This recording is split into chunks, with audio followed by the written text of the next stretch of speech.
Hello, everyone, and welcome back to the channel. Today, we will be taking a look inside the billionaire life of Putin, the world's richest president. As the 69-year-old Russian leader celebrates his 69th birthday today, he does so while being worth an estimated $700 billion according to Forbes. That makes him richer than the King of Saudi Arabia and many other world leaders. But how did he become so rich? Let's find out in today's episode. Vladimir Putin was born on October 7, 1952, in Leningrad, Russia. He is the second child of a low-ranking government worker and a former military officer. His father died when Vladimir was just 2 years old, leaving his mother to raise him and his siblings alone. As a child, he was described as being intelligent, but also having a difficult personality. His mother was said to have been very strict with him and his siblings, which may have contributed to his tough exterior. Despite this, he was able to excel in school and eventually graduated from Leningrad State University with a law degree. After graduating, he joined the KGB, where he worked for 16 years. During his time there, he specialized in counterintelligence and was responsible for targeting Western spies. He was also sent to East Germany, where he oversaw the Stasi's spy operations against the West. In 1990, he returned to Russia and became the deputy chairman of the Russian Security Council. 2 years later, he was appointed prime minister by President Boris Yeltsin. In 1999, he was appointed acting president after Yeltsin resigned and went on to win the presidential election that year.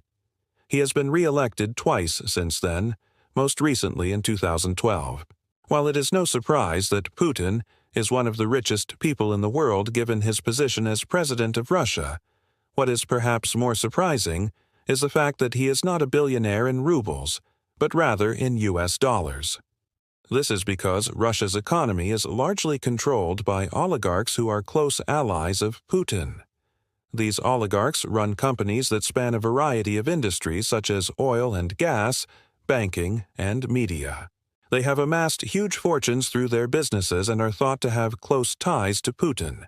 As a result, they have been able to protect their wealth from the sanctions that have been imposed on Russia since the war in Ukraine began. For example, one of the richest men in Russia is Timchenko, who has an estimated net worth of $20 billion.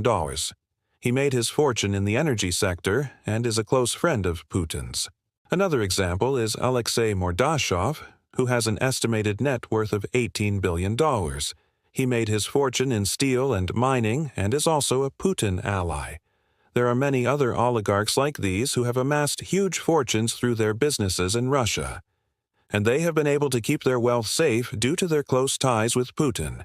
This has allowed them to maintain their lavish lifestyles despite the economic turmoil that has engulfed Russia since the war in Ukraine began.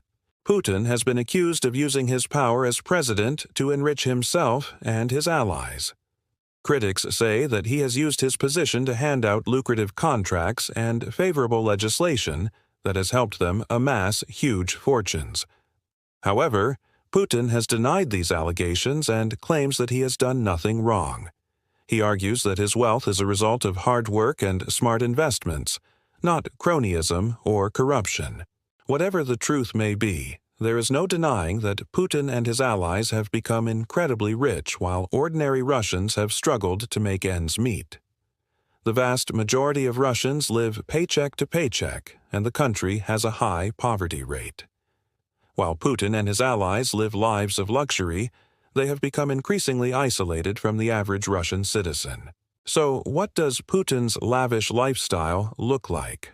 Well, let's take a look at some of his most extravagant possessions.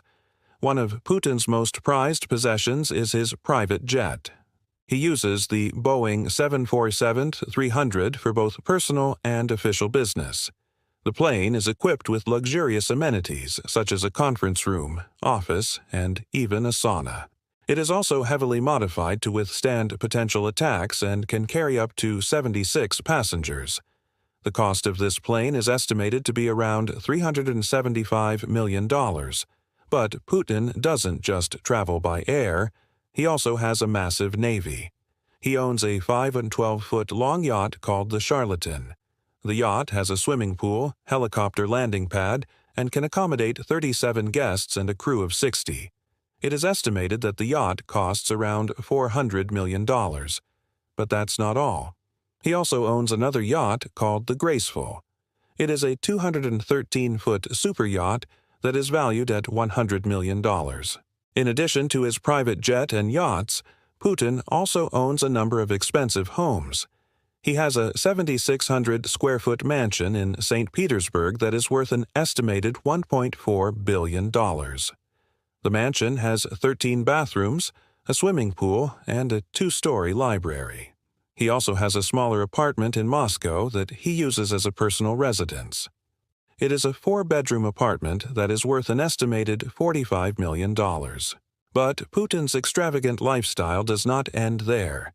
He is also known for his love of fast cars. He owns a number of expensive sports cars including a Ferrari F430, Audi R8, and Mercedes-Benz SLR McLaren. He is also a fan of motorcycles and owns a number of high-end bikes. He is often seen riding a Harley-Davidson Road Glide Police Edition or a BMW K 1600 GTL. Despite his love of luxury items, Putin is careful to project an image of being frugal and in touch with the common man. He is often seen wearing simple clothing and eating at ordinary restaurants. However, this is just a facade, as those close to him know that he enjoys the finer things in life. His extravagant spending habits have come under scrutiny in recent years, as Russia has faced economic sanctions due to the war in Ukraine. Many Russians have criticized him for living such a lavish lifestyle while the country's economy is struggling. However, Putin has defended his spending as necessary for the president of a major country. Whatever the justification, there is no denying that Putin's lifestyle is far removed from that of the average Russian citizen. Now let's take a look at some of the strange rules that Putin follows. One of the strangest rules that Putin follows is that he never eats food that is not cooked by his own chef. He has a team of personal chefs who travel with him everywhere, and they are responsible for preparing all of his meals. This is because he is very particular about the way his food is prepared, and he does not trust anyone else to do it. For example, he likes his eggs to be cooked in a specific way, and he only eats organic vegetables. This rule has led to some amusing situations, such as when his chefs were not able to get organic vegetables in certain countries and had to smuggle them in. Another strange rule that Putin follows is that he never shakes hands with anyone. Instead, he always gives people a firm handshake or a hug. This is because he believes that physical contact helps to build rapport and trust. However, this can be problematic when he meets with world leaders who are not comfortable with physical contact. For example, during a meeting with Angela Merkel, she kept her distance and avoided any physical contact with him. In addition to his strange dietary and handshake rules, Putin also follows a number of other quirky rules. For example, he never uses a smartphone and instead uses an encrypted BlackBerry. He is also very particular about the way that he sleeps and always uses the same pillow and blanket. He is also said to be a bit of a neat freak and has his clothes ironed every morning. These rules may seem strange, but they are all part of what makes Vladimir Putin the enigmatic figure that he is. He is a man who appears to be very much like the average Russian citizen, yet he is one of the richest people in the world. He is also a man who follows some very strange rules, yet is one of the most powerful leaders in the world.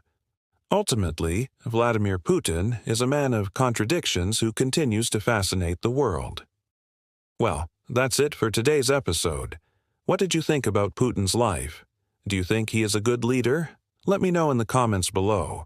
If you enjoyed this video, please give it a thumbs up and subscribe for more. Until next time.